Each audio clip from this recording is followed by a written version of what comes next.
Hello everyone, I hope that everyone are fine and good. Okay, so moving to our lesson 8, that is a nature's flashlight. Okay, what is nature? That is a nature around us, the plants and all that. Let's talk about insects. आपको insects से तो पता है. Given below are some common insects. ये insects आपने देखे ही होंगे कहीं ना कहीं, right?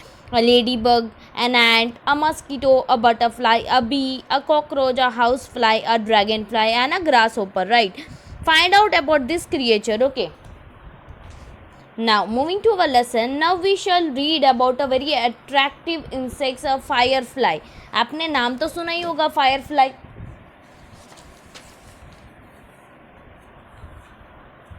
Firefly, right. उसकी जो मतलब वो कभी दिखती है रात में, राइट. वो जब लाइट नहीं होती तब वो चमकती है. The life of the story of Firefly. यहाँ पे स्टोरी आपको फायरफ्लाई की बताएंगे. I am a flame, the Firefly. जो फ्लेम है वो फायरफ्लाई का नाम है. दिस इज़ माई स्टोरी, ये मेरी स्टोरी है. Told to one writer friend, और वो एक राइटर फ्रेंड था, उसको बोली गई थी. कैन, राइटर का नाम था can.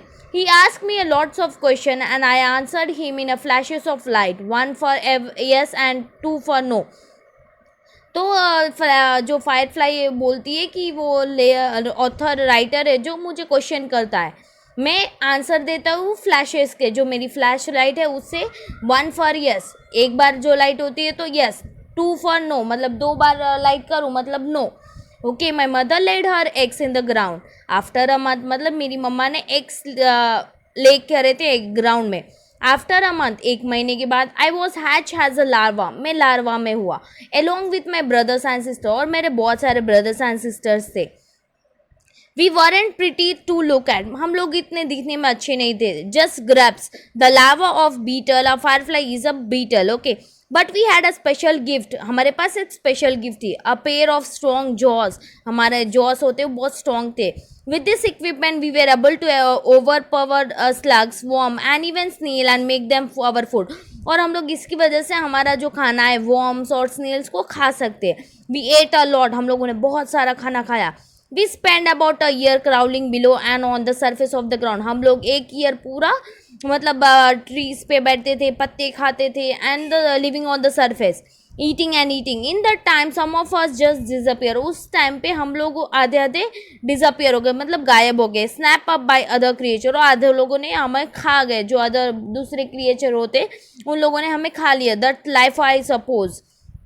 One day I felt very strong, एक दिन मैं अपने आप को स्ट्रॉन्ग महसूस कर रहा था. I went of my food, मतलब अपना खाना. I crept to tree and hide it in a bark, और मैं ट्री के अंदर होल करके वहाँ पे अंदर चला गया. Then I began to wrap myself around with a thread until he become a case. I fell safe, फिर मैं अपने आप को लिपटते गया थ्रेड में. सो यहाँ पे पोएट बोलता है कि मैं जो फायरफ्लाई वो बोलता है कि मैं अपने आप को एक थ्रेड में लपेट के सो जाता हूँ. आई फील सेफ, मैं अपने आप को अच्छा महसूस करता हूँ. I must have gone to sleep, मैं अपने आप को सोने के लिए जाता हूँ. Can says I become a pupa, फिर उसके बाद मैं प्यूपा में कन्वर्ट हो गया. And stayed like that for more than 1 week, फिर एक वीक के ज़्यादा ही हम लोग उसमें मतलब सो रहे थे. The day I woke I had completely change, जैसे ही मैं उठा तो मैं अपने आप को अलग ही महसूस कर रहा था, मैं चेंज हो गया था. I was now quite good looking, मैं अच्छा दिखने लगा थोड़ा. I had a soft brown body, मेरी ब्राउन बॉडी है विथ विंग्स इन फ्रंट, और बड़े बड़े विंग्स है. And under my body at the end a green light which I could flash on end of, और लास्ट में मेरी body के ग्रीन कलर की लाइट है जिसको मैं ऑन भी कर सकता हूँ ऑफ भी कर सकता हूँ. कैन सेज, जो फ्लाई है वो बोलता है the light is made by chemical in my body, जो लाइट बनी है वो मेरे बॉडी के अंदर जो केमिकल है उसकी वजह से होती है. देर आर अनदर चेंज, मतलब और एक चेंज है. I lost my taste for slugs and snail, और अभी मुझे वो स्नेल्स और स्लग्स नहीं पसंद आते खाने में. Now all I have is a little pollen and nectar from the flower, अभी तो मुझे वो जो फ्लावर के नेक्टर होते हैं ना, जूस, वो पसंद है. I visit can says they are some kind of a fireflies that do not eat at all, और बहुत सारे ऐसे फायर फ्लाइज होते हैं जिसको वो खाते नहीं. Amazing. I wonder how there manage, पता नहीं कैसे वो जी पाते. Why do we flash over lights, मतलब फायरफ्लाई बोल रहा है कि हम लोग फ्लैश क्यों करते हैं, आपको पता है. The main reason is that we are looking for a mate, हम लोग जो अपोजिट दूसरी फायरफ्लाई हो उसको मिलने के लिए. When a female fire, female मतलब लड़की, firefly sees my light and decide I am the kind of fireflies, और जो फीमेल फायरफ्लाई होती है वो हमें सेलेक्ट करती है, और जैसे कि आई एम द काइंड ऑफ, वो हमारा जैसे कि हम उसके लिए अच्छे होते हैं, तो she wanted be with us, she will flash back, वो वापस हमें फ्लैश बैक करती है in a personal special way. Now we also flash to protect our self, और हम लोग इसी वजह से फ्लैश लाइट करते हैं ताकि अपने आप को बचा सके। जो और हम लोग दूसरा है जो ये लाइट करते हैं flash light, that is to protect our self, हम अपने आप को बचाने के लिए। Some creatures are alarm by flashes and won't touch us, और थोड़े क्रिएचर्स ऐसा होता है जो हमारी लाइट की वजह से डर जाते हैं एंड वो हमें नुकसान नहीं पहुंचाते। Ken says many creatures knows we taste horrible so there avoid us, और बहुत सारे क्रिएचर है जो हमें सोचे कि हम लोग टेस्ट में बहुत गंदे, इसीलिए वो हम लोगों को नहीं खाते।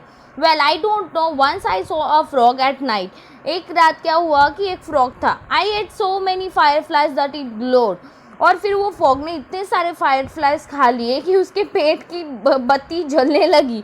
सी हाउ फनी ना, how is life as a firefly. आपको पता है फायरफ्लाई की लाइफ कैसी होती है? We live for only 2 months as firefly, हम लोग खाली 2 months के लिए फायरफ्लाई रहते हैं। So we know how to enjoy our self, और हमें पता है कि हमें कैसे एन्जॉय करना चाहिए। But life is getting hard, पर लाइफ बहुत मुश्किल से मिलती है। You see we like to live in a warm damp surrounding with a plenty of greenery.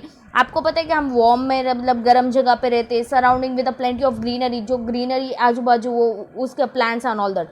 But there are fewer of this spaces for us now, और हमारे लिए बहुत कम जगह बची। Also in cities there are less darkness at night, और city में से बहुत कम अंधेरा होता है। People keep light on, people हमेशा लाइट जगाते हैं। The interference with other activities, और वो हमें बहुत परेशान करते हैं। Ken says people love us, और पीपल लव भी करते ड्यूरिंग द मानसून के time. Crowd of the people visit firefly festival, जब फायरफ्लाई फेस्टिवल्स होता है तब हमें वो विजिट करने आता है। Of course we are there in our thousands, हम लोग बहुत थाउजेंड्स में हैं। And people to come to experience the magic of our life, so वो हमारा मैजिक देखने के लिए आते हैं। तो how we become light, so in this story firefly आपको ये बताता है कि लाइफ इज़ ओनली वंस, आप उसको अच्छे से जियो। जैसे कि फायरफ्लाई अपना एंजॉय कर रही है अपनी लाइफ को, वैसे ही आपकी लाइफ को भी आपको एंजॉय करना चाहिए, पर दूसरों को हानि नहीं पहुंचनी चाहिए उससे। Okay, so moving to our next, where did Flame, question answers. First one, where did Flame spend the first year of his life, first year Flame ने कहाँ स्पेंड किया था वो लिखना है। Second one, how long did Flame remain a larva, मतलब कितने दिनों तक वो लार्वा रहा। Third one, what did the Flame do when he felt very strange, मतलब वो अलग फील क्यों कर रहा था। What is the stage of the life called, और उस स्टेज ऑफ लाइफ को क्या बोलते हैं।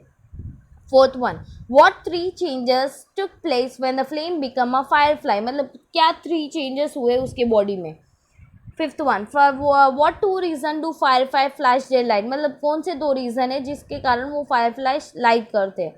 Six one, according to the Flame what happen when a frog ate a lot of fire, मतलब फ्लेम के हिसाब से एक फ्रॉग ने बहुत सारी फायरफ्लाई खा ली तो क्या हुआ था। Seventh one, what are the 4 stages in the life of the fire, और कौन से 4 स्टेजेस है फायरफ्लाई के। Eighth one, how long does a firefly live at the firefly stage. Okay, moving to the extra questions. First one, why do you think the mother firefly lay eggs in the earth, वो क्या सोचते हो कि mother firefly वो eggs earth पे lay करती है। Second one, why does Flame call his jaws as a gift, मतलब फ्लेम्स अपने आप जो जॉस है वो गिफ्ट की तरह क्यों मानती है। Third one, what does the Flame means by saying that life I suppose. Fourth one, what does the Flame says well I don't know, मतलब क्या क्यों बोलती है well I don't know. Fifth one, what condition are needed for the firefly to be attract to a place, मतलब वो क्यों इतना attractive दिखती है।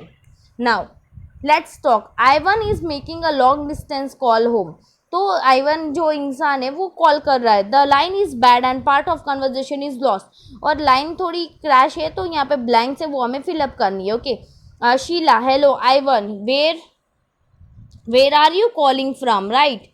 Ivan, Tokyo. I reached here last evening and booked into a hotel. Sheila, I have been so worried. Why didn't dash early? You ring up, right? Ivan, I tried, but I could not get through. Sheila, how are you? Ivan, I'm fine. Japan is beautiful. The cherry trees are in a full bloom, right? So moving to our next, that is let's learn grammar. Okay, so comparative means क्या? Comparison. Okay, an elephant is very heavy. It is heavier than hippopotamus. Heavy means normal, heavier means दोनों के साथ comparison. Heaviest मतलब 3 animals के साथ comparison. Okay, बहुत सारे, 3 से ज़्यादा. Okay, V1, V2 and V3. The adjective heavier is also to compare to 2 animals, elephant and hippopotamus. In sentence we are talking about the weight of all animals. तो अगर एक animal हो तो heavy, अगर ज़्यादा है, 2 के बारे में comparison किया तो heavier आएगा. एंड द 3 मतलब 2 से ज़्यादा लोगों के साथ कंपैरिजन करोगे तो हेवीएस्ट हो जाएगा. ओके, EST लगाना पड़ेगा लास्ट में. So use the correct form of an adjective given in the bracket. Okay, the elephant is a very tall animal. It is a dash than man और a horse. 2 दिए तो taller, right. It is a dash than a camel. Taller, that's all. But it is not the dash animal on the earth. Tallest animal बोला है. The dash animal is the giraffe. It is nearly 5 meters tall. Tallest animal, right? So moving to the next exercise, which is the tallest animal? Now look at the picture and answer the question in the next page. The first one has been done for you. Okay, which is the tallest animal? The giraffe is the tallest animal. Okay, is a horse as tall as a camel? मतलब horse और camel दोनों एक ही size के? No, it is not as tall as camel, right? Third one, which is a taller, a horse or a giraffe? कौन taller है, horse या giraffe? A giraffe is taller, right? Fourth one, which is the shortest animal in this picture? The horse is the shortest, right? Fifth one, does it seem a man is as heavy as horse? Man और horse दोनों heavy हो सकते हैं? No. Sixth one, which animal has the longest neck? मतलब कौन से animals को longest neck है? Of course, who? Giraffe ना, giraffe has the longest neck. Seventh one, which animal has the longest tail? सबसे बड़ी पूंछ किसकी है? The horse has the longest tail, right? Moving to the matching, that is a baby gorilla. Sign language, vocal code, birthday party, toy kitten, right? Now use this word to complete the following sentence. जो ऊपर हमने matching किए वो words हमें यहाँ use करने. Hearing and speeching इम्पर्ड people use, मतलब जो सुन नहीं सकते उसको क्या बोलते? Sign language, right? Gorilla are huge. A dash is almost as tall as me. Gorilla के baby gorilla, right? Moving to the third one, my mother has made me a dash. It is soft and cuddle. Toy kitten, right? Now fourth one, our dash allows us to speak. Vocal cords. Fifth one, we have lots of fun at our friends birthday party. Okay, identify 5 words hidden in the cluster below. यहाँ पे 5 word है, you have to find out and circle it. Okay, next is look into an dictionary and find out the different between. Okay, आपको ये words के different between meaning लिखने. Okay, now use commas and inverted commas. Next is and where necessary, आपको inverted commas और commas लगाना है. Okay, commerce में जो ज़्यादा ऑप्शंस में आता है और नीचे लगता है, और इन्वर्टेड कॉमर्स जो स्पेशल लाइंस होती है उसको इन्वर्टेड कॉमर्स में लगाते हैं. Okay, so you can do it now. Here is the use the hint below and right a story. ये हिंट यूज करके आपको यहाँ पे स्टोरी लिखनी है. Okay, thank you.